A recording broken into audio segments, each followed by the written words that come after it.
Welcome back to Dark Screen Confessions. Today, we have a story that redefines family betrayal. A listener asks, "Am I the asshole for letting my bridesmaids ruin my mother's dress at the altar and then banning her from the reception?" Let's dive in. My mother has always been what you would call an attention hog. Growing up, if it wasn't about her, she would make it about her. When I got engaged to my husband, David, the very first thing she said wasn't "congratulations." It was, "Well, I need to start looking for a dress that makes me look younger than your future mother-in-law." I laughed it off then, but as the wedding planning progressed, her behavior became toxic.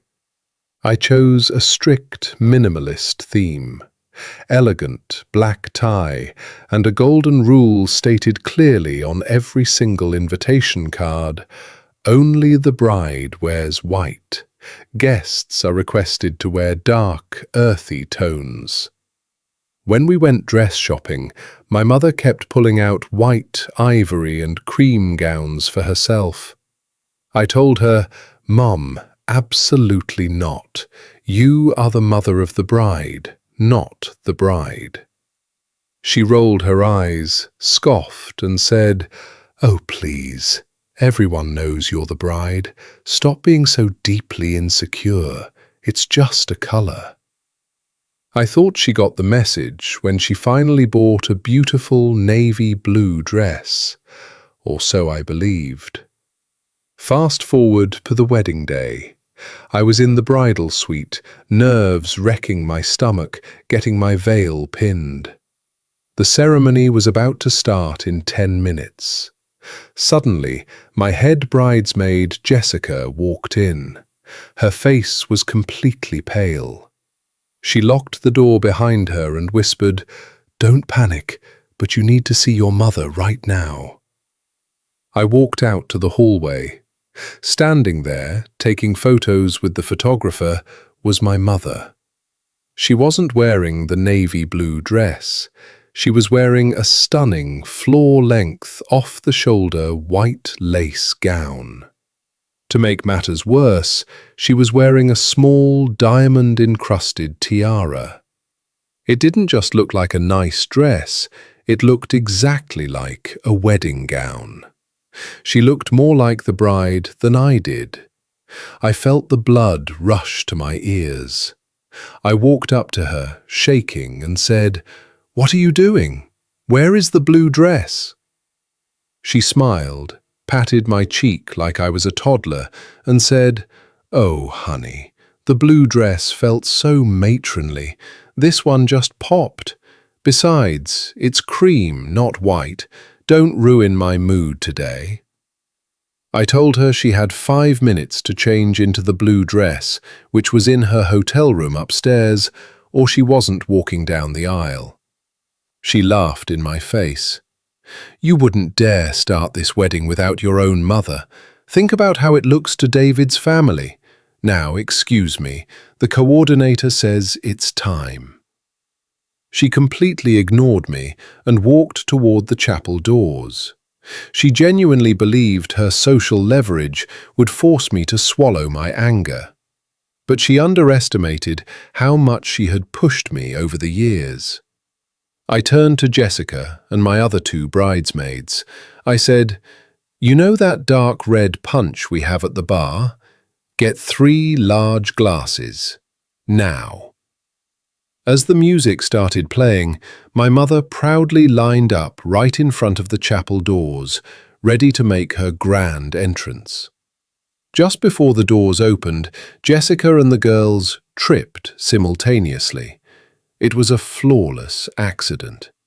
3 glasses of deep, staining red berry punch splashed directly onto the front, back, and train of her pristine white gown. My mother shrieked a sound that could pierce glass. She looked like a horror movie villain.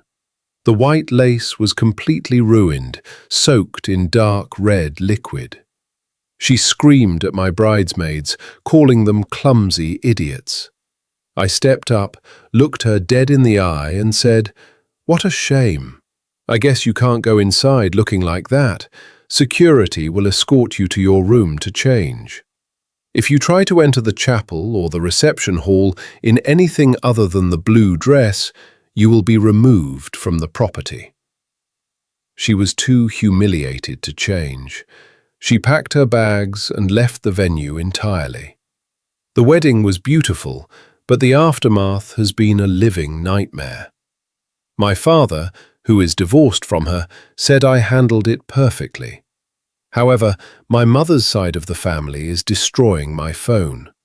They are calling me a sadistic, vengeful monster who publicly humiliated her own mother over a petty dress code. My grandmother even called me crying, saying I tore the family apart. David says I did the right thing, but looking at the empty seats where my aunts should have been at the reception, I have to ask, AITA? Welcome to Dark Screen Confessions.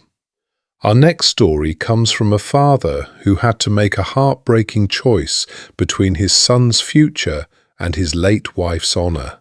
He asks, AITA for draining my son's college fund to buy back the items he stole from me, leaving him with nothing. Here is his confession. My wife Elena passed away from breast cancer when our son Julian was only 8 years old. Before she died, she made me promise 2 things. First, that I would do everything in my power to send Julian to a good university, and second, that I would keep her grandfather's vintage collection of rare books and signed first edition novels safe. That collection was her sanctuary. During her worst chemo days, she would sit by the window, holding those books, reading them to Julian. For me, those books weren't just paper. They held the literal scent of her memories, and her spirit. For 10 years, I lived like a monk. I worked my regular job as an accountant by day and drove Uber by night.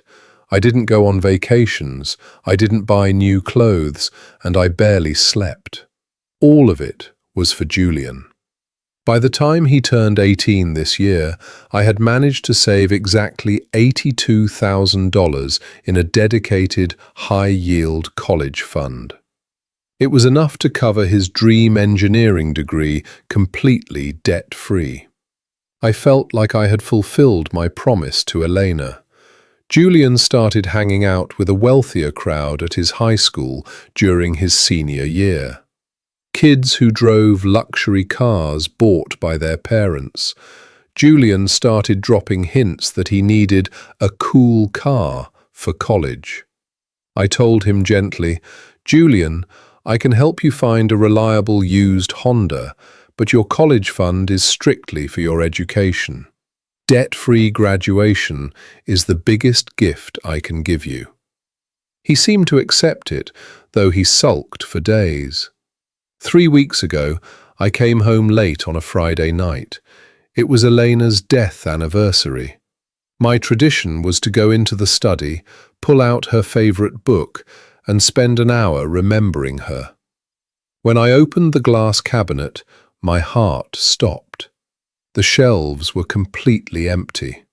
All 42 vintage rare books were gone. I panicked, thinking we had been robbed. I checked the house, but there were no signs of forced entry. Then I looked out the window.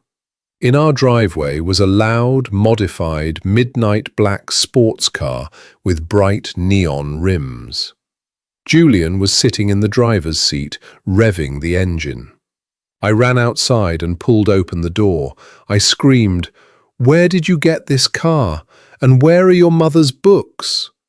Julian looked at me with a mix of defiance and arrogance. "I sold them, Dad," he said casually. "I found a private collector online who has been looking for that specific set for years.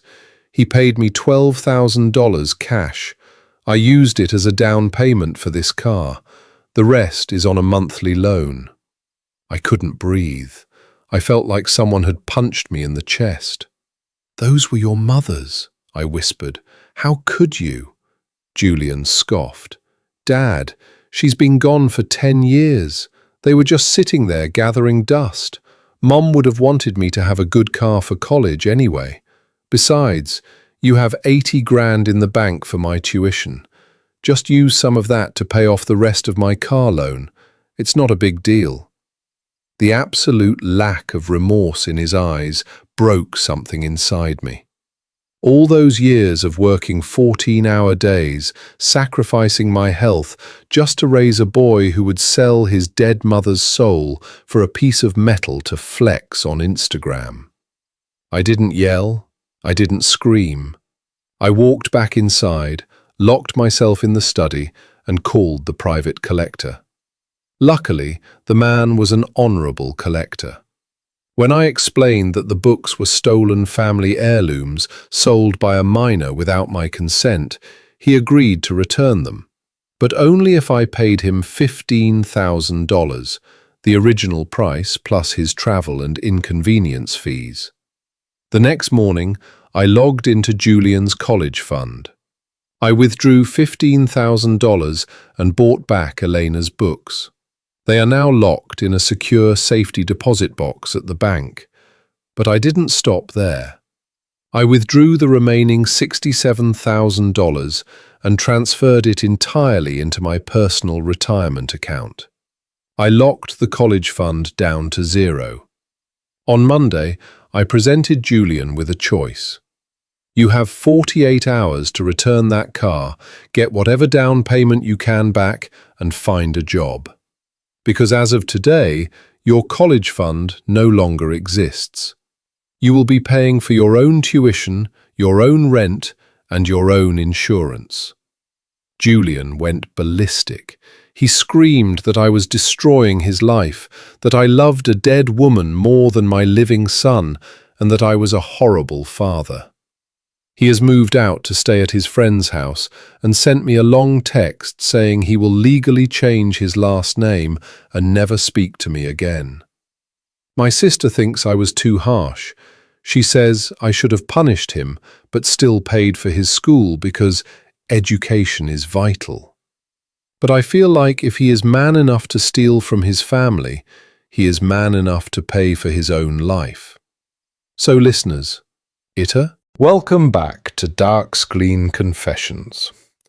Our final story involves a fake lifestyle, a medical emergency, and a spectacular public exposure. A listener asks, AITA for ruining my best friend's career as a health influencer by dumping her trash on her birthday cake. Let's find out what happened. My ex-best friend, Chloe, is a rising fitness and health influencer on Instagram and TikTok. She has about 500,000 followers. Her entire brand is built on what she calls the pure life: organic, zero sugar, gluten-free, keto-friendly baking. She sells expensive ebooks and meal plans, telling young girls how she cured her bloating and anxiety by cutting out processed sugar. I, on the other hand, am a type 1 diabetic. It is not a lifestyle choice for me, it's a daily medical battle. If my blood sugar spikes too high, I can literally end up in a coma. Chloe knows this. She has been my friend since high school. She has seen me inject insulin 1,000 times. Last Saturday was Chloe's 26th birthday. She hosted an elegant, aesthetic party at her apartment with dozens of other local influencers, videographers, and sponsors. The centerpiece of the party was a massive, gorgeous triple chocolate fudge cake that Chloe claimed she baked herself. Before the cake was cut, she literally tapped her champagne glass, stood up, and made a speech for her vlog camera. She said, "Guys, this cake is 100% sugar-free, made with monk fruit sweetener and almond flour. It is completely safe for my beautiful best friend who is diabetic because I love her and believed nobody should miss out on cake. Everyone clapped. Some influencers took videos of me smiling and hugging her. I felt so touched. I trusted her blindly. I ate a massive slice, and honestly, it tasted like heaven. It tasted so real that I even complimented her, saying, "Wow, Chloe, you really mastered the monk fruit texture. This tastes just like high-end bakery cake." She smirked and said, "Secret technique, babe." About 45 minutes later, my body started fighting me. I felt a familiar, terrifying wave of nausea. My vision started blurring, my heart was racing like a horse, and my fingers went numb. I checked my continuous glucose monitor on my phone. The screen was flashing red. Blood sugar 450 milligrams per deciliter and rising. For context, a normal level is around 100. I was entering a dangerous state of ketoacidosis. I staggered into her kitchen to find my bag where I kept my emergency insulin pens. While rummaging through the kitchen counters, I needed to throw away a piece of paper. I pushed open the lid of her large, pull-out trash can. What I saw inside made my dizziness instantly turn into pure, cold rage. Deep in the trash were 3 empty boxes of Duncan Hines Ultra Fudge Chocolate Cake Mix, 2 empty cans of Pillsbury chocolate frosting, and a bottle of high-fructose corn syrup. There was no monk fruit. There was no almond flour. Chloe hadn't baked a healthy cake. She had used standard, chemically loaded, super-high sugar box mix from the supermarket just to ensure the cake tasted amazing for her guests and her video content. She risked my literal life for a 15-second viral aesthetic clip. I injected my emergency insulin, trembling with anger. I grabbed the entire inner plastic bag of the trash can, filled with the empty sugar boxes, sticky cans and garbage, and walked straight out into the crowded living room. Chloe was standing right next to the remaining half of the cake, posing for a photo. I walked up, lifted the trash bag high, and dumped the entire contents.